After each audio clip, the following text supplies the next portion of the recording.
মুমিন পরকালের বাবনা আসো একা যাইবা একা সঙ্গে কেহ যাবে না।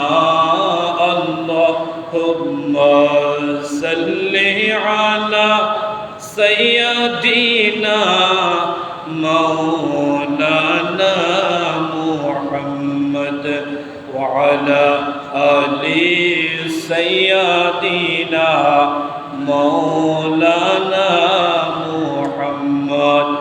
আউযু বিল্লাহি মিনাশ শাইতানির রাজীম। বিসমিল্লাহির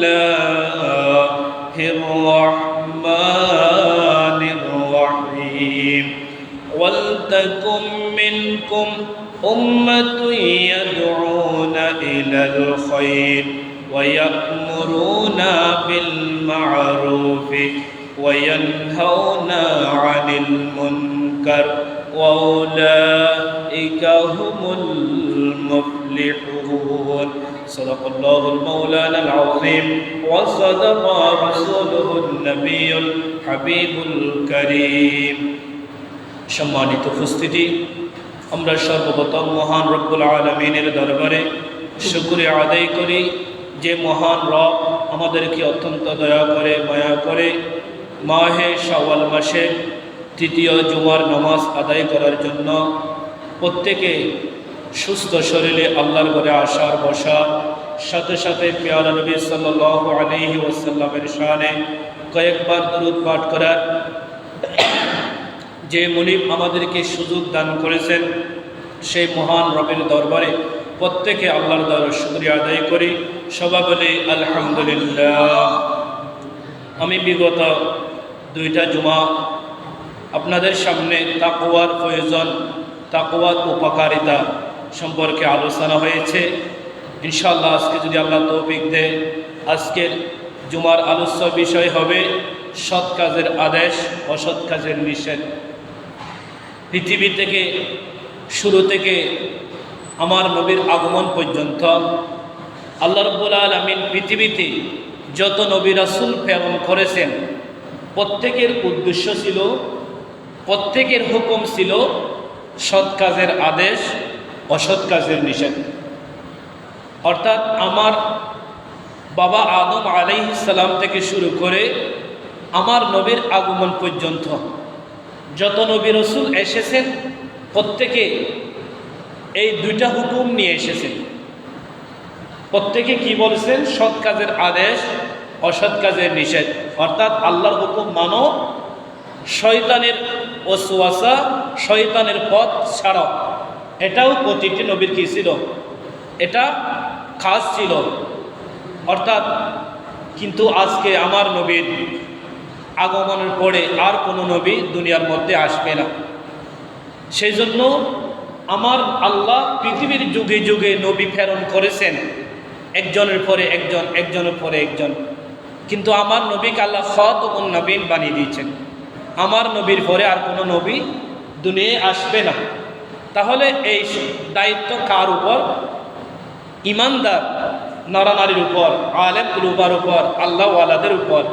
যারা আল্লাহকে বিশ্বাস করে তাদের উপর এই নবীর দায়িত্ব আপনার উপর, আমার উপর আল্লাহ অর্পণ করে দিয়েছেন, আল্লাহ ছেড়ে দিয়েছেন। তাহলে এই সৎ কাজের আদেশ, অসৎ কাজের নিষেধ দ্বারা বোঝা যায় এটা গুরুত্বপূর্ণ একটা বিষয়। কিন্তু আমরা আমাদের জ্ঞান না থাকার কারণে আমরা এই কথাটা বুঝতে পারি না।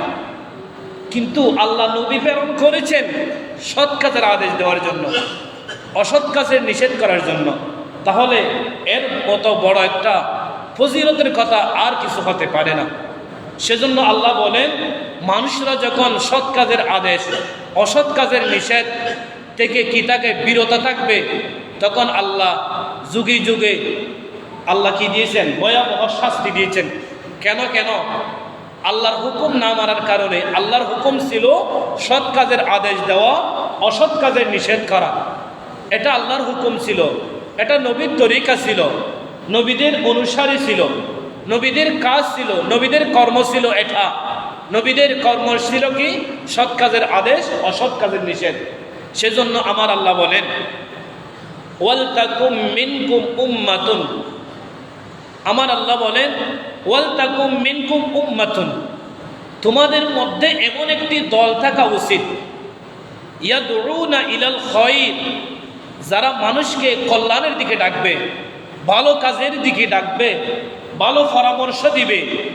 আল্লাহ বলেন এরকম একটা দল হওয়া তোমাদের মধ্যে উচিত, থাকা আবশ্যক।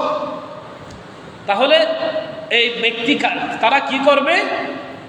ওয়ায়ামুরুনা বিল মারুফ, তারা মানুষকে সৎ কাজের আদেশ করবে। ওয়ায়ানহাউনা আনিল মুনকার, আল্লাহ বলেন তারা মানুষকে মন্দ কাজের নিষেধ করবে। আর যারা সৎ কাজের আদেশ করে, অসৎ কাজের নিষেধ করে, আল্লাহ তাদের প্রসঙ্গ বলেন ওয়াউলাইকা হুমুল মুফলিহুন, আল্লাহ বলেন তারাই হলো সফল কাম। কিন্তু আমরা দুনিয়ার সফল বুঝি কাকে? যিনি সম্পদওয়ালা, যিনি শক্তিওয়ালা, যিনি ক্ষমতাওয়ালা, যার পিছনে সামনে পিছনে মানুষ তাকে 10 জন 20 জন 100 জন 1000 জন লাখ জন মারহাবা বলার জন্য, তাকে স্বাগতম জানার জন্য। আমরা পৃথিবীর মধ্যে যারা সেলিব্রিটি, যারা মানুষের সাথে বেশি পরিচিত, আমরা তাদেরকে কি বলি? সফল। তারা সফল হয়েছে, তারা বিসিএস পাস করে সফল হয়ে গেছে, তারা আর্মি পিডিআর, তারা উপদস্থ কর্ম পাওয়ার কারণে তারা সফল হয়ে গেছে। আমরা দুনিয়ার মধ্যে এটাকে সফল বলি, কিন্তু আল্লাহ বলেন তারাই সফল নয়। আমার আল্লাহর কাছে সফল হলো কারা? ইয়াদউনা ইলাল খায়র, যারা মানুষকে কল্যাণের দিকে ডাকে। একজন মানুষ নামাজ পড়ে না, নামাজিকে বেনামাজিকে নামাজের জন্য ডাকা, এটা হলো কল্যাণের কাজ। একজন মানুষ গুমরাহি পথে চলে যাচ্ছে, ইহুদি অনুসরণ করতেছে, নাসারার অনুসরণ করতেছে, কিন্তু আল্লাহ বলেন ইয়াদউনা ইলাল খায়র, যারা তাদেরকে তাগুতের অনুসরণ থেকে সরে আল্লাহর দিকে যাদেরকে আহ্বান করা হয়, তারা হলো কল্যাণের পথ, তারা হলো কল্যাণকামী ব্যক্তি। সেজন্য আল্লাহ বলেন যারা কল্যাণকারী ব্যক্তি তারাই হলো সফল। ওয়াউলাইকা হুমুল মুফলিহুন, তারাই হলো সফল কাম ব্যক্তি। তাহলে দুনিয়ার সফল ওই ব্যক্তি নয়। দুনিয়ার সফলতাকে আমরা যেটা সফলতা মনে করি, এটা কি নয়? আসল সফলতা নয়।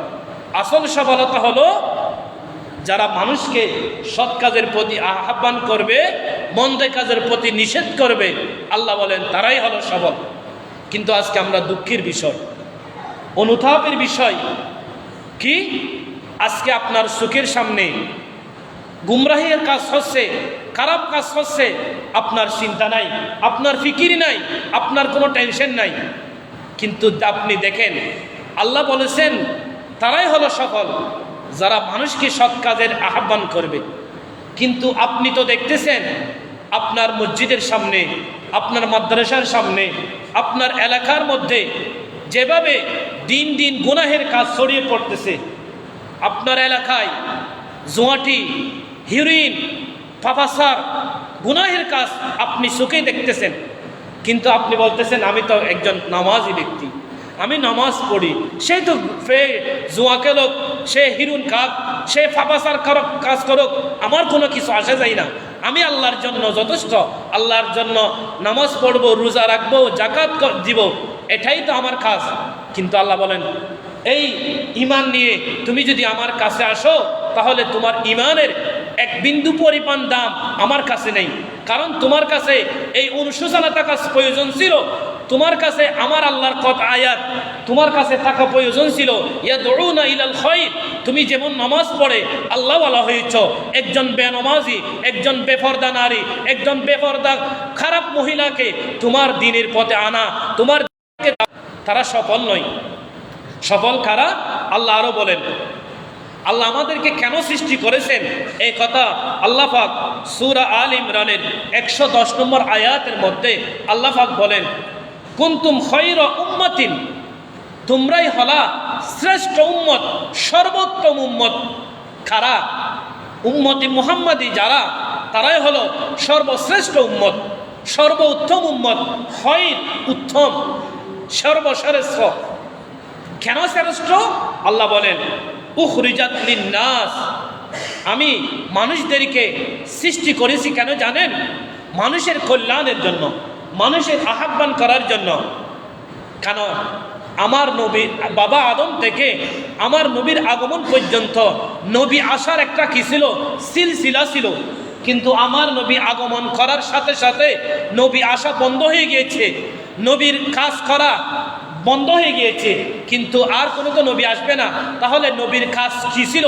ভালো কাজের আদেশ, মন্দ কাজের নিষেধ। সেই জন্য আমার আল্লাহ বলেন নবী তো আসবে না, তাহলে আমার বান্দাদের মধ্যে যারা জ্ঞানী, যারা আল্লাহওয়ালা, যারা পরহেজগার, যারা ইমানদার, আমি তাদেরকে উখরিজাত লিন্নাস, আমি তাদেরকে মানুষের কল্যাণের জন্য দুনিয়ার মধ্যে প্রেরণ করেছি। তাহলে আল্লাহ আমাকে আপনাকে প্রেরণ করেছেন কেন জানেন? মানুষের কল্যাণের জন্য। মানুষের কল্যাণ কি? একটা মানুষ গুনাহে কাজে জড়িয়ে পড়তেছে, ওই ব্যক্তিকে গুনাহের কাজ থেকে সরিয়ে আনা আপনার আমার ইমানই দায়িত্ব। আপনি তো আজকে মনে করতেছেন আমি তো নামাজ পড়ি, রোজা রাখি, আমি তো ইমানদার। কিন্তু আল্লাহ বলে নয়, তুমি ইমানদার হতে পারো নাই। ইমানদার কারা? তা'মুরুনা বিল মা'রুফ, যারা মানুষকে মন্দ কাজের, সৎ কাজের কি করবে? আদেশ করবে। ওয়া তানহাউনা আনিল মুনকার, আর যারা মন্দ কাজ থেকে নিষেধ করবে, খারাপ কাজ থেকে, ফাহিশা কাজ থেকে নিষেধ করবে। ওয়া তু'মিনুনা বিল্লাহ, যারা আল্লাহর উপর ঈমান আনবে। উলাইকা হুমুল মুফলিহুন, আল্লাহ বলেন তারাই হলো সফল কাম। তাহলে আপনার কাছে, আমার কাছে প্রশ্ন আল্লাহ করেছেন, আমি উম্মতি মুহাম্মাদীকে শ্রেষ্ঠ করেছি। কারণ কি? আমার নবীর আসার কারণে নবী আসা বন্ধ হয়ে গিয়েছে। তাহলে নবীর কাজ ইমানদাররা, আল্লাহওয়ালারা করবে, আর যারা করবে তারাই হলো শ্রেষ্ঠ উম্মত। আর যারা করবে না তারা শ্রেষ্ঠ নয়, তারা হলো পথভ্রষ্ট। তাহলে আজকের এই জুমা থেকে, আপনার কাছ থেকে, আমার কাছ থেকে শিক্ষা নেওয়া প্রয়োজন। আমার দায়িত্ব হলো সমাজে যদি কোনো অপরাধ হয় তাহলে এটা তুলে ধরা, মানুষকে জানিয়ে দেওয়া, এটা আমার দায়িত্ব। তাহলে আমি একজন ইমানদার হয়ে আমার দায়িত্ব হলো মানুষের কাছে পৌঁছিয়ে দেওয়া। আর আপনারা যারা এসেছেন, যারা শুনতেছেন, আপনাদের করণীয় হলো পরিবারে পরিবারে, ঘরে ঘরে গিয়ে সবাইকে বলে দেওয়া, মন্দ কাজ করো না, সৎ কাজ করো, ভালো কাজ করো। কারণ আপনার আমার সৃষ্টির উদ্দেশ্য হলো, আপনাকে আমাকে দুনিয়ার পাঠানোর উদ্দেশ্য হলো উখরিজাত লিন্নাস, মানুষের কল্যাণের জন্য। তাহলে যারা মানুষের কল্যাণে আসবে না তারা হলো পথভ্রষ্ট, আর যারা মানুষের কল্যাণে আসবে তারাই হলো, আমার আল্লাহ বলেন কুনতুম খায়রা উম্মাতিন, তারাই হলো শ্রেষ্ঠ উম্মত, তারাই হলো শ্রেষ্ঠ জাতি, তারাই হলো আল্লাহওয়ালা। আর যারা মানুষকে কল্যাণের দাওয়াত দেয় না তারা হলো পথভ্রষ্ট। সেজন্য আমার আল্লাহ সূরা তাওবার ৭১ নম্বর আয়াতের মধ্যে আমার আল্লাহ আরো সুন্দর করে মুমিন কারা, আমার আল্লাহ মুমিনদেরকে উদ্দেশ্য করে বলেন ওয়াল মুমিনুনা ওয়াল মুমিনাত, মুমিন পুরুষ এবং মুমিন নারী, বাদুহুম আউলিয়াউ বাদ, তারা একে অপরের কল্যাণকামী। একজন ভাই একজন ভাইয়ের কল্যাণকামী, একজন বন্ধু একজন বন্ধুর কল্যাণকামী, একজন নিকট আত্মীয় একজন নিকট আত্মীয়র কি সবসময় কি চাই? ভালো চাই। তদুরূপ যারা মুমিন, যারা ইমানদার, মুমিন পুরুষ এবং মুমিন নারী, আল্লাহ বলেন বাদুহুম আউলিয়াউ বাদ, মুমিন পুরুষ এবং মুমিন নারী তারা হলো একে অপরের বন্ধু, তারা হলো একে অপরের কল্যাণকামী, তারা হলো একে অপরকে দ্বীনের পথে সাহায্য করনেওয়ালা। তাহলে আপনি তো নামাজ পড়ে মনে করতেছেন আপনি শ্রেষ্ঠ ইমানদার, কিন্তু আল্লাহ বলতেছেন নয়, তুমি অতক্ষণ পর্যন্ত ইমানদার নয় যতক্ষণ পর্যন্ত তোমার পাড়া প্রতিবেশী অন্যায় কাজে, অপরাধ কাজে, ফাহিশা কাজে জড়িত আছে, কিন্তু তোমার মুখ দ্বারা তোমার হাত দ্বারা, তোমার জবান দ্বারা, তোমার কলব দ্বারা যতক্ষণ পর্যন্ত তারা পরিশুদ্ধ হবে না, যতক্ষণ পর্যন্ত তারা দ্বীনের পথে আসবে না, ততক্ষণ পর্যন্ত তুমি একজন ঈমানদার হতে পারবে না। কারণ কি? আমার আল্লাহ বলেন আউলিয়া বাদ, কারণ বন্ধু চাই বন্ধুর উপকার, বন্ধু কখনো বন্ধুর অপকার চাই না, বন্ধু কখনো বন্ধুর ক্ষতি চাই না। বন্ধুর আসল দায়িত্ব হলো বন্ধু বন্ধু হয় অতক্ষণ পর্যন্ত যে বন্ধু বন্ধুর বিপদে, বন্ধুর সমস্যায় যারা জড়িয়ে থাকে, যারা সব সময় কি থাকে উঠা বসা করে, তারাই হলো শ্রেষ্ঠ বন্ধু। আর যারা বন্ধুকে বন্ধু বিপদে পালায়, তারা আপনার আসল বন্ধু নয়, তারা হলো আপনার শত্রু বন্ধু। তারা আপনাকে সুযোগ পাইলে আপনাকে কি দেয়? কষ্ট দিবে। তাহলে তারা কি নয়? উত্তম বন্ধু নয়। তাহলে আল্লাহ বলেন ওয়াল মুমিনুনা ওয়াল মুমিনাত, মুমিন পুরুষ এবং মুমিন নারী আউলিয়াউ বাদ, তারা হলো একে অপরের বন্ধু। আর তারা যদি একে অপরের বন্ধু, তাহলে তাদের করণীয় কি? আমার আল্লাহ বলেন ইয়ামুরুনা বিল মারুফ, আল্লাহ আবার বলেন তারা সব সময় ভালো কাজের আদেশ করবে। ওয়ায়ানহাউনা আনিল মুনকার, তারা সবসময় সদা সর্বদা মানুষকে যখন কোনো অপরাধ কাজে জড়িত হতে দেখবে, তারা সাথে সাথে তারা মন্দ কাজকে তারা নিষেধ করবে। তাহলে মুমিন পুরুষের প্রথম গুণ হলো তারা সৎ কাজের আদেশ করবে, দ্বিতীয় গুণ হলো তারা মন্দ কাজ থেকে নিষেধ করবে, তৃতীয় নম্বর গুণ হলো ওয়ায়ুকিমুনাস সালাত, যারা মুমিন তারা কি করবে? নামাজ কায়েম করবে। ওয়ায়ুতুনাজ যাকাত, তারা যাকাত প্রদান করবে। ওয়ায়ুতিউনাল্লাহ ওয়া রাসূলাহু, পঞ্চম নম্বর গুণ হলো তারা আল্লাহ এবং রসুলের উপর কি আনবে? ঈমান আনবে, আল্লাহর অনুসরণ, রসুলের ইতাআত তারা করবে। তাহলে আল্লাহ এই আয়াতের মধ্যে ঈমানদারের 5টি গুণের কথা বলেছেন। প্রথম নম্বর গুণ হলো তারা মানুষকে সৎ কাজের আদেশ করবে, দ্বিতীয় নম্বর গুণ হলো তারা মানুষকে মন্দ কাজের নিষেধ করবে, তৃতীয় নম্বর গুণ হলো তারা নামাজ কায়েম করবে, 4 নম্বর গুণ হলো তারা তাদের উপর যদি জাকাত ফরজ হয় তারা জাকাত আদায় করবে, 5ম নম্বর গুণ হলো তারা আল্লাহ এবং রসুলের প্রতি কি আনবে? ঈমান আনবে। তাহলে এই 5 শ্রেণীর মানুষ যারা, তারা হলো ওয়াল মুমিনুনা ওয়াল মুমিনাত, তারা হলো মুমিন পুরুষ মুমিন নারী আউলিয়াউ বাদ, তারা একে অপরের বন্ধু।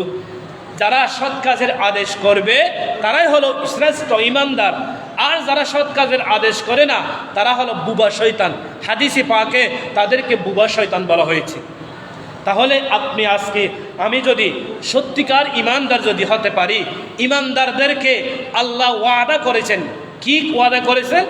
আল্লাহ বলেন ওয়াদাল্লাহুল মুমিনিনা ওয়াল মুমিনাতি জান্নাতিন তাজরি মিন তাহতিহাল আনহার, আল্লাহ মুমিন পুরুষ এবং মুমিন নারীদেরকে আল্লাহ ওয়াদা করেছেন, আমি আল্লাহ তোমরা যদি এই 5টি গুণ, এই 5টি বৈশিষ্ট্য যদি তোমরা তোমার হায়াতি জীবনে যদি অতিবাহিত করতে পারো, অনুসরণ করতে পারো, তাহলে আমি আল্লাহ তোমাদেরকে জান্নাত দান করব, যে জান্নাতের মধ্যে মিন তাহতিহাল আনহার, সর্বদা সদা সর্বদা নাহার, মধু, দুধ, শরবত, এভাবে বিভিন্ন আইটেমের শরবত জাতীয় নাহার আল্লাহ আপনার জন্য আমার জন্য, যারা ঈমানদার এই 5টি গুণের অধিকারী, আল্লাহ তাদেরকে জান্নাতের মধ্যে নাহার দান করবেন।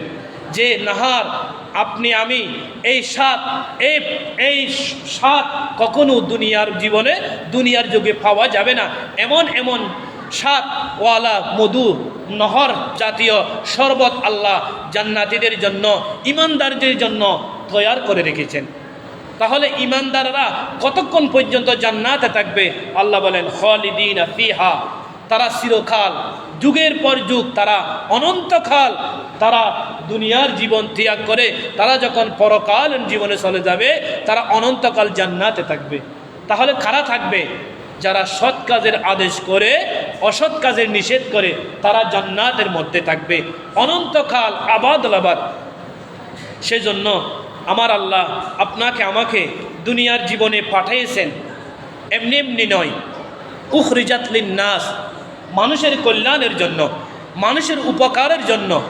যদি আপনার দ্বারা যদি মানুষের উপকার না হয়, তাহলে আপনার মূল্য আল্লাহর দরবারে এক মূল্য পরিমাণও আল্লাহর দরবারে আপনার আমার দাম আল্লাহর দরবারে নাই।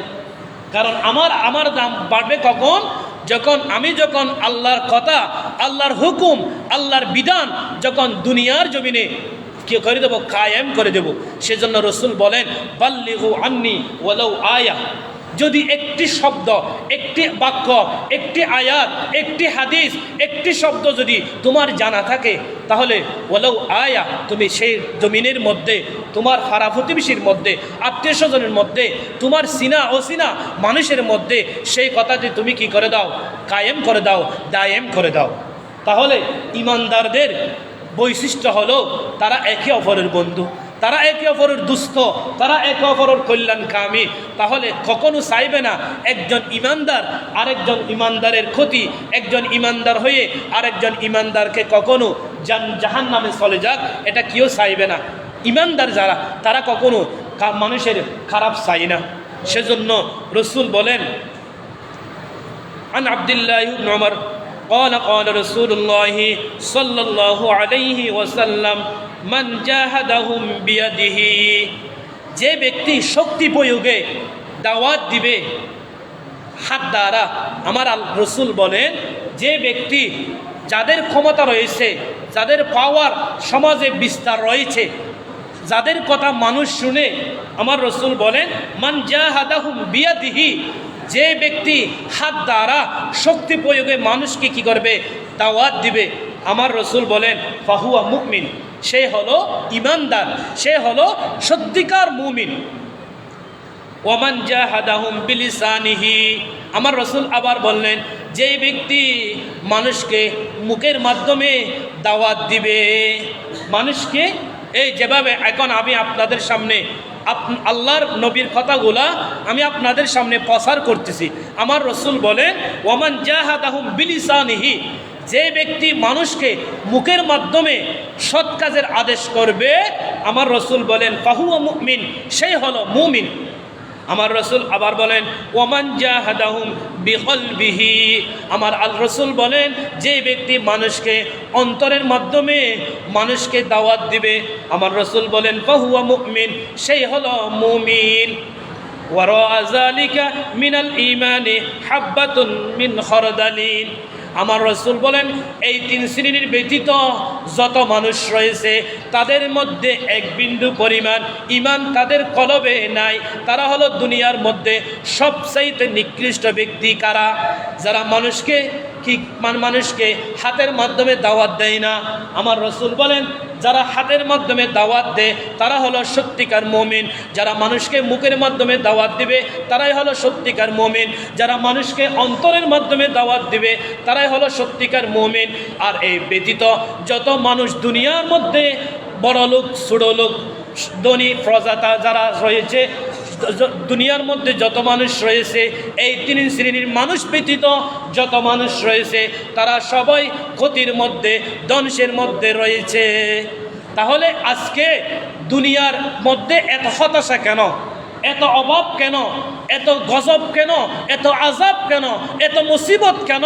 আমার রসুল বলে, দুনিয়ার জগৎ থেকে যখন সৎ কাজের আদেশ, অসৎ কাজের নিষেধ যখন দুনিয়া থেকে চলে যাবে, ইমানদাররা যখন ইমানদারের ভালো চাইবে না, তখন আল্লাহ দুনিয়ার মধ্যে কি দেন? আযাব নাজিল করে দেন। কিন্তু আজকে দেখা যায় মানুষ, দুনিয়ার মানুষ শত শত আল্লাহর দরবারে কান্না করতেছেন, কিন্তু এই কান্না করার পরেও এক ফুটা আল্লাহর দরবার থেকে বৃষ্টি মানুষের জন্য আসতেছে না। কারণ কি? এই কথাও আমার রসুল হাদিসে পাকে ইরশাদ করেন, আন্নান নবী সাল্লাল্লাহু আলাইহি ওয়াসাল্লাম, রসুল সাল্লাল্লাহু আলাইহি ওয়াসাল্লাম বলেন, ওয়াল্লাযী নাফসি বিয়াদিহি, আমার রসুল আল্লাহর শপথ করে বলেন, আমার রসুল বলেন, ওই পবিত্র সত্তার শপথ যার হাতে আমার জান রয়েছে, যার হাতে আমার প্রাণ রয়েছে, যে মুনিব আমাকে দুনিয়ার মধ্যে সৃষ্টি করেন, যে মুনিব আমাকে দুনিয়া থেকে আবার পর্দা করান, ওই রবের সত্যিকার ওই রবের শপথ করে বলতেছি, ওয়াল্লাযী নাফসি বিয়াদিহি, আমার রসুল আল্লাহর পবিত্র শপথ করে কসম করতেছেন, লা তা'মুরুন্না বিল মা'রুফ ওয়া লা তানহাউনা আনিল মুনকার। আমার রসুল বলেন অবশ্যই অবশ্যই তোমরা এই দুইটি বিষয়ের মধ্যে একটি হলেও অবশ্যই অবশ্যই তোমরা পালন করবে। কি পালন করবে? লা তা'মুরুন্না বিল মা'রুফ, হয়তো তোমরা সৎ কাজের আদেশ করবে, ওয়া তানহাউনা আনিল মুনকার, এবং মন্দ কাজ থেকে নিষেধ করবে। আমার রসুল বলেন আমি আল্লাহর শপথ করে বলতেছি যে পবিত্র রবের হাতে আমার জান আমার প্রাণ রয়েছে, ওই রবের শপথ করে বলতেছি এই দুইটি বিষয় তোমাদের জন্য খুব জরুরি, করতে হবে। আমার রসুল বলেন অবশ্যই তোমাদেরকে দুনিয়ার মধ্যে করতে হবে, যদি না করো আমার রসুল বলেন আউ লা ইউশিকান্নাল্লাহু আইয়াবআসা আলাইকুম আযাবাম মিন ইনদিহি, যদি তোমরা মানুষকে সৎ কাজের আদেশ না করো, অসৎ কাজের নিষেধ না করো, তাহলে আল্লাহর পক্ষ থেকে তোমাদের উপর এমন ভয়াবহ আযাব আসবে, যে ভয়াবহ আযাব আমরা এখন দেখতে পাচ্ছি। যে ইউরোপ, যে দুবাই, একটা কত বড় একটা বিশাল এলাকা, একটা দেশ, একটা তারা কত টাকার দিক দিকে, সম্পদের দিক দিকে, ক্ষমতার দিক দিকে তারা কত বিশাল, কিন্তু আল্লাহর যখন ধরে আল্লাহ তখন তাকে ছাড়ে না। সেকেন্ডের ভিতরে দুবাইয়ের মতো একটা রাষ্ট্রকে আল্লাহ ধূলিসাৎ করে দিয়েছেন। তাহলে এই হাদিস থেকে আমার রসুল বলেন তোমরা দুনিয়ার মধ্যে যখন দুইটি কাজ যখন বন্ধ করে দেবে, তখন তোমরা দেখতে পাবে আউ লা ইউশিকান্নাল্লাহু আইয়াবআসা আলাইকুম আযাবাম মিন ইনদিহি, তখন আল্লাহর তাআলার আসমানি গজব যখন তোমাদের উপর অবধারিত হবে, সুম্মা লা তাদউন্নাহু, তখন তোমরা সুখের পানি ছেড়ে দিয়ে আমি আল্লাহর দরবারে কি করবে? দোয়া করবে, কান্নাকাটি করবে। আমার রসুল বলেন ফালা ইউস্তাজাবু লাকুম, কিন্তু তোমাদের কোনো দোয়া আমি আল্লাহর দরবারে আসমান পর্যন্ত পৌঁছবে না। তাহলে আমি যদি এই দুটি কাজ আজকে ছেড়ে দেওয়ার কারণে আপনার ছেলে আপনার সামনে মোবাইলের মধ্যে জুয়া খেলে, আপনি বাবা হয়ে আপনার কোনো ভূমিকা নেই, আপনি বড় ভাই আপনার কোনো ভূমিকা নাই, আপনি এলাকার চেয়ারম্যান মেম্বার, আপনার ক্ষমতা দেশের মধ্যে এলাকার মধ্যে চলে, কিন্তু আপনার কোনো ভূমিকা এলাকার মধ্যে দেশের মধ্যে কোনো চলতেছে না, আপনি দায়েম করতেছেন না। কিন্তু আমার রসুল বলেন দুনিয়ার মধ্যে যখন এভাবে গুনাহের কাজ ছড়িয়ে পড়বে, তখন তোমরা সুম্মা লা তাদউন্নাহু, সুখের পানি ছেড়ে দিয়ে আমি আল্লাহর কাছে চাইবে, ফালা ইউস্তাজাবু লাকুম, কিন্তু তোমাদের কোনো দোয়া আল্লাহর দরবারে আসমান পর্যন্ত পৌঁছবে না। তাহলে আল্লাহর দরবারে আমাদের দোয়া পৌঁছার একটা মাত্র দুইটি উপায় আমার রসুল শিক্ষা দিয়েছেন। একটা হলো একজন আপনার পরিবারের একজন কর্তা হয়ে আপনার ছেলে মেয়ে যখন অপকর্ম কাজ করে, অন্যায় কাজ করে, গুনাহের কাজ করে, তখন আপনার বৈশিষ্ট্য হলো আপনাকে ইমানদার হয়ে আপনার ছেলের কল্যাণকামী আপনাকে করতে হবে, বেনামাজিকে নামাজি করতে হবে, একজন জুয়াটিকে আপনাকে জুয়ার কাছ থেকে ফিরে আনা আপনি বাবার দায়িত্ব, আপনি বড়বার দায়িত্ব। এই কথা আমার রসুল হাদিস পাকে ইরশাদ করেন। ওয়াকাল আলাইহিস সালাতু ওয়াস সালাম, আমার রসুল বলেন কুল্লুকুম রাইন ওয়া কুল্লুকুম মাসউলিন, আমার রসুল বলেন তোমাদের প্রতিটি লোক এক একজন রক্ষক, তোমাদের প্রত্যেক লোক এক একজন রক্ষক, অর্থাৎ এক একজন নেতা। মনে করেন সংসারের মধ্যে বাবা হলো সবার ভূমিকা পালন করে, তেলের কথা বললেও বাবাকে বলা হয়, চাউলের কথা বললে বাবাকে বলা হয়, কাপড়ের কথা বাবাকে, সমস্ত বরণ পোষণের দায়িত্ব আপনি বাবা হয়ে আপনি কি করেন? আপনার ছেলে মেয়ের ভূমিকা আপনি পালন করেন। সেজন্য রসুল বলেন কুল্লুকুম রাইন ও কুল্লুকুম মাসউলিন, তোমাদের প্রতিটি ঘরের মধ্যে যতটি সদস্য রয়েছে প্রত্যেকটি এক একজনের রক্ষক। তাহলে প্রধান রক্ষক হলো একজন বাবা। তাহলে আল্লাহ কিয়ামতের ময়দানে বাবাকে জিজ্ঞেস করবেন, হে তুমি দুনিয়ার মধ্যে বাবা হয়ে যখন জন্ম নিয়েছিলা, তোমার সন্তান তোমার এলাকার মধ্যে তোমার সন্তান জন্ম বিস্তার করেছিলা, তখন তুমি বাবা হয়ে কিভাবে তুমি ভূমিকা পালন করেছো? তখন আল্লাহ বাবাকে ধরবেন। এরপরে আসবে বড় ভাই, তখন আল্লাহ বলবেন তুমি বড় ভাই হয়ে তোমার ভূমিকা কী ছিল, আজকে তোমার ভূমিকা আমাকে দেখাও। এরপরে আল্লাহ বলবেন ফারার সর্দার, গ্রামের সর্দারকে বলবেন তুমি একজন গ্রামের সর্দার হয়ে 100 জন মানুষের বিচার কর্তা তুমি ছিলা, কিন্তু তোমার ভূমিকা কি ছিল আজকে আমার কাছে জবাবদিহি করো। এভাবে একজন নয়, দুইজন নয়, প্রতিটি সমাজের নেতা কর্মী, যারা বড়জন, যারা মুরব্বী, আল্লাহ রাব্বুল আলামিন তাদেরকে বলবেন তুমি তো দেশের এলাকার একজন রক্ষক ছিলা, তুমি তো একজন এলাকার সম্মানিত ব্যক্তি ছিলা, তুমি তোমার সম্মানিত ব্যক্তির কারণে সমাজে কতটুকু উপকৃত হয়েছে, কতটুকু ভালো আশা করেছে, এটা আমি আল্লাহর কাছে জবাবদিহি করো। তাহলে আল্লাহর কাছে আমাকে আপনাকে জবাবদিহি করতে হবে।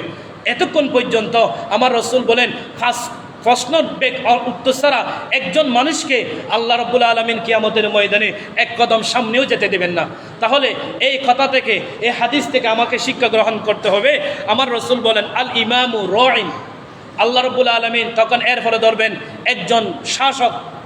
যেমন আমাদের বাংলাদেশের প্রধানমন্ত্রী যিনি, আল্লাহ তাকে জিজ্ঞেস করবেন তুমি যখন প্রধানমন্ত্রীত্ব ছিলা তোমার দ্বারা দেশের মধ্যে ইসলামী শিক্ষা, দুনিয়াবী শিক্ষা নয়, আমার রবের হুকুম কতটুকু পালন হয়েছে, আমার রবের তবদারি কতটুকু দুনিয়ার মধ্যে বিস্তার করেছিলা, আজকে এই সম্পর্কে তোমার প্রজাদেরকে তুমি কতটুকু ইসলাম মতো চলাইছিলা, আজকে আমার কাছে জবাবদিহি করতে হবে। তাহলে আল্লাহ বল সর্বপ্রথম আমাদের প্রধানমন্ত্রী যিনি আমাদের শাসক, আল্লাহ তাকে জিজ্ঞেস করবেন।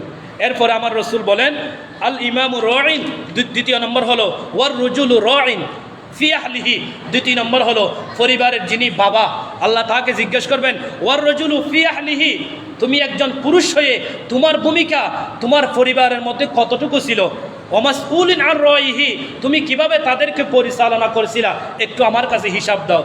তখন আপনি যদি আপনার ছেলেকে বেনামাজি বানান, তা আপনি যদি আপনার ছেলেকে জুয়াটি বানান, আপনি যদি আপনার ছেলেকে হিরোইন কার, আপনি মদ জুয়ার মধ্যে যদি আসক্ত করে রাখেন, তাহলে আপনাকে খালিদিনা ফিহা, জাহান্নামের মধ্যে আপনাকে আল্লাহ কি করবেন, জবাবদিহি করার সাথে সাথে জাহান্নামের মধ্যে আপনাকে ঢুকাই ফেলবেন। তাহলে সেই জন্য আমার রাসূল বলেন 2 নম্বর হলো ওয়ার রাজুলু রাঈন, পরিবারের মধ্যে যিনি বাবা, যিনি দাদা, যিনি নানা, যিনি আপনার বড় ভাই, যিনি আপনার সমাজের এলাকার সর্দার, এই হাদিসের মধ্যে সবাইকে এনে আমার রাসূল বলে দিয়েছেন তারা যদি প্রকৃত তাদের ক্ষমতা যদি তারা অর্পণ না করে, তাহলে কিয়ামতের ময়দানে আমার কাছে জবাবদিহি করতে হবে। এরপরে আমার রাসূল বলেন ওয়াল মারআতু রাঈন ফি বাইতিহি, পরিবারের একজন মা, তাকেও আল্লাহ জিজ্ঞেস করবেন তুমি তোমার স্বামীর ঘরের ছেলে মেয়েদেরকে তুমি কিভাবে পরিচালনা করেছিলা, আজকে আমার কাছে হিসাব দাও। এরপর আমার রাসূল বলেন ওয়াল খাদিমু রাঈন, একজন হাদেম, একজন চাকর, একজন গুলাম কিভাবে তার মনিবের কথা শুনে তার মনিবের চাকরি করেছিল, কতটুকু দায়িত্ব সে নির্বিধায় পালন করেছিল, এভাবে আমার আল্লাহ উম্মতে মুহাম্মাদিকে জিজ্ঞেস করবেন। সেজন্য আমার রাসূল হাদিসে পাকে ইরশাদ করেন যারা এই সমস্ত ভালো কাজ থেকে তারা দূরে সরে রইবে, কিয়ামতের ময়দানে আল্লাহ তাদেরকে এক সেকেন্ড, এক মুহূর্ত শান্তির মধ্যে থাকতে দেবেন না, আল্লাহ তাদেরকে জাহান্নামের মধ্যে নিক্ষেপ করে দেবেন। এই কথা আমার রাসূল হাদিসে পাকে ইরশাদ করবেন মান রাআ মিনকুম মুনকারান ফালিগাইরহু বিয়াদিহি, আমার রাসূল বলেন দুনিয়ার মধ্যে যখন কোনো মন্দ কাজ দেখা দেয়, কোনো খারাপ কাজ দেখা দেয়, বিয়াদিহি, তাহলে আমাকে আপনাকে হাতের দ্বারা পরিবর্তন করতে হবে, হাত দ্বারা কি করতে হবে, বাধা প্রদান করতে হবে। যদি আপনার কাছে যদি হাতে বাধা দেওয়ার ক্ষমতা না থাকে, আমার রাসূল আরেকটা শিক্ষা দিলেন ফাইল্লাম ইয়াস্তাতি ফাবিলিসানিহি, তাহলে হাত দ্বারা যদি বাধা দেওয়ার ক্ষমতা না থাকে, আমার রাসূল বলেন তাহলে তুমি তোমার মুখের মাধ্যমে, তোমার জবানের মাধ্যমে তুমি কি দাও, তাদেরকে খারাপ কাজ থেকে তাদেরকে দূরে সরাও। আমার রাসূল এটাও বলেন যদি এটাও হাতে বাধা দেওয়ার ক্ষমতাও যদি তোমার না থাকে, আমার রাসূল ফাইল্লাম ইয়াস্তাতি ফাবিকলবিহি, তাহলে অন্তত পক্ষে ওই খারাপ কাজটিকে, ওই মন্দ কাজটিকে তুমি মনে মনে কি করো, ঘৃণা করো। যেমন এই গত 2 দিনের মধ্যে হয়তো বলি খেলা, ওই বলি খেলা যেটা বলা হয় গরু মানুষে লালডির ফারে এভাবে সেভাবে যেখানে হয়, কিন্তু আমার আপনার ক্ষমতা তো এখানে নাই বাধা দেওয়ার মতো, কিন্তু আমাকে আপনাকে এখানে গিয়ে প্রতিবাদ করার ক্ষমতা আমার নাই। কিন্তু আমার রাসূল বলেন তোমার থেকে যদি হাতে বাধা দেওয়ার ক্ষমতা না থাকে, তাহলে মুখে বাধা দাও। যদি মুখে বাধা দেওয়ার ক্ষমতাও না থাকে, তাহলে অন্তত পক্ষে কি করো, অন্তরে ওই খারাপ কাজটিকে ঘৃণা করো। আর যদি তুমি এই খারাপ কাজটিকে যদি তুমি খারাপ হিসাবে যদি ঘৃণা করো, তাহলে তুমি ইমানদারের মধ্যে একদম নিম্নতম মানের ইমানদার তুমি। তাহলে আমাকে আপনাকে যদি হাতে বাধা দেওয়ার শক্তি না থাকে, আমার রসুল বলেন, তাহলে তুমি মুখে বাধা দাও। মুখে বাধা দেওয়ার ক্ষমতা যদি না থাকে, তাহলে অন্তরে অন্তরে খারাপ কাজটিকে ঘৃণা করো। তাহলে এই হাদিস থেকে আমার রসুল আরেক 3টি শিক্ষা দিয়েছেন। এই হাতে বাধা দেওয়ার ক্ষমতা হলো যারা শাসক তাদের তো আর্মি বিডিআর বাহিনীর কোনো অভাব নাই। তারা চাইলে সেকেন্ডের ভিতরে খারাপ কাজটিকে তারা সমাধান করতে পারবে। সেজন্য মুফাসসিরিন কেরাম বলেন, হাতের দ্বারা বাধা দেওয়ার ক্ষমতা হলো শাসকদের। আর যারা আলেম উলুমা, মুখের দ্বারা তারা বাধা দিবে, মুখের দ্বারা বাধা দেওয়ার ক্ষমতা হলো তাদের দাওয়াত দেওয়ার ক্ষমতা হলো কারা? যারা মুখের মাধ্যমে ইমানদারদেরকে বেঈমানের পথ থেকে ইমানের পথে আনার দায়িত্ব হলো আলেম উলুমাদের। এরপরে 3 নম্বর বলা হয়েছে, যারা নিরোহী মানুষ, যাদের কোনো ক্ষমতা চলে না, যাদের কোনো পাওয়ার চলে না, আমার রসুল তাদেরকে শিক্ষা দিয়েছেন, তোমরা অন্তরে হলেও ওই খারাপ কাজটিকে ঘৃণা করো। তাহলে এই খারাপ কাজটিকে যখন আমি ঘৃণা করব, তাহলে আল্লাহ রাব্বুল আলামিন আমাকে আপনাকে একদম নিম্নতম মানের ইমানদার হয়ে কিয়ামতের ময়দানে আপনার জন্য আমার জন্য নাজাতের উসিলা হবে। যদি আমি যদি সুবিধাবাজি ইমানদার হই, খারাপ কাজ করলেও বাধা দিই না, বালা করলেও বাধা দিই না, আমার রসুল এই কথাটি হাদিসে পাকের মধ্যে সুন্দরভাবে হাদিসে জিব্রাইল আমার আল্লাহ এরশাদ ফরমান, ক্বালা রাসূলুল্লাহি সাল্লাল্লাহু আলাইহি ওয়াসাল্লাম, ক্বালা রাসূলুল্লাহি সাল্লাল্লাহু আলাইহি ওয়াসাল্লাম, আমার রসুল বলেন, এই দুনিয়ার মানুষরা, ওয়াকালা আলাইহি সালাতু ওয়াসসালাম আজ্জা ওয়া জাল্লা ইলা জিবরাইল আলাইহিস সালাম, রসুল সাল্লাল্লাহু আলাইহি ওয়াসাল্লাম বলেন, আল্লাহ তাআলা জিবরাইলকে হুকুম করলেন, আনিকলিব মাদিনাতা কাযা ওয়া কাযা বিআহলিহা। আমার আল্লাহ জিবরাইলকে দুনিয়ার জগতে পাঠাই বলতেছেন, হে জিবরাইল, ওই যেমন আরব রাষ্ট্রের মধ্যে দুবাইয়ের মধ্যে যেভাবে ভূমিকম্প নয়, একটা বৃষ্টি দিয়ে যেভাবে ধূলিসাৎ করে দিয়েছেন, এভাবে আমার আল্লাহ জিবরাইলকে বলবেন, আনিকলিব মাদিনাতা কাযা ওয়া কাযা বিআহলিহা, হে জিবরাইল, তুমি অমুক এলাকা গিয়ে অমুক এলাকাকে ধ্বংস করে দাও। তখন জিবরাইল বলবে, ফাকালা ইয়া রাব্বি ইন্না ফীহিম, জিবরাইল গিয়ে আল্লাহকে বলবে, ইয়া রব, এই এলাকার মধ্যে, মদিনার মধ্যে, দুবাইয়ের মধ্যে, বাংলাদেশের মধ্যে এমন একজন আপনার ইবাদত করনেওয়ালা ব্যক্তি রয়েছে, যিনি 1 সেকেন্ডের জন্য ইবাদত থেকে দূরে সরে যায় না। কিন্তু আমার আল্লাহ বলেন, ফাকালা আকলিবাহা আলাইহি ওয়া আলাইহিম, আগে তাকে কি করো? ধ্বংস করো। ফাইন্না ওয়াজহাহু লাম ইয়াতাআম্মারা ফি সাআতিন কত্তু, কেননা আপনি আপনার পরিবারে যেভাবে খারাপ কাজ চলে আপনি বাধা দিচ্ছেন না, ওই ইবাদত করনেওয়ালা একজন বুজুর্গ ব্যক্তি, বুজুর্গ সেজে যদি সে বুজুর্গতে প্রকাশ করার জন্য ভালোও বলে না, খারাপও বলে না, আমার আল্লাহ বলেন, আগে তাকে ধ্বংস করো, তাকে ধ্বংস করার পরে আর আগে এরপরে তার এলাকাকে ধ্বংস করো। তাহলে আপনি যখন ভালো কাজের আদেশ, মন্দ কাজের নিষেধ কাজ আপনার কাজ দ্বারা, আমার কাজ দ্বারা যদি বন্ধ হয়ে যায়, যদি চালু না থাকে, তাহলে দুবাই শহরকে যেভাবে ধ্বংস করেছেন, হয়তো আমাকে আপনাকে এভাবে আল্লাহ ধ্বংস করে দিবেন। তাহলে এই ধ্বংস থেকে বাঁচার উপায় কি? সমাজের মধ্যে কোনো খারাপ কাজ দেখলে আপনি বড় ভাই হিসাবে, আপনি বাবা হিসাবে, আপনি সন্তান হিসাবে, আপনি সমাজের মধ্যে আপনি দাওয়াত শুরু করে দেন। তাহলে দেখবেন আপনার সুখের পানি দ্বারা হাত তুলতে দেরি হবে, কিন্তু আল্লাহর বৃষ্টি দিতে দেরি হবে না। কিন্তু আজকে আপনি ক্ষতিগ্রস্তের মধ্যে আপনি দেখতেছেন, কিন্তু আপনি ক্ষতি বুঝতেছেন না। আপনি ক্ষতি যদি বুঝতেন, তাহলে আপনি আপনার সন্তানকে গুনাহের কাছ থেকে সরাই দিতেন। তাহলে আল্লাহ রাব্বুল আলামিন আমাকে আপনাকে গুনাহের কাছ থেকে দূরে সরিয়ে ভালো কাজের উপর দায়েম থাকার মতো আমাদেরকে তৌফিক দান করুক। ওয়া আখিরু দাওয়ানা আলহামদুলিল্লাহ। আসসালামু আলাইকুম ওয়া রাহমাতুল্লাহ। যারা সুন্নাত পড়েন সুন্নাত পড়েন।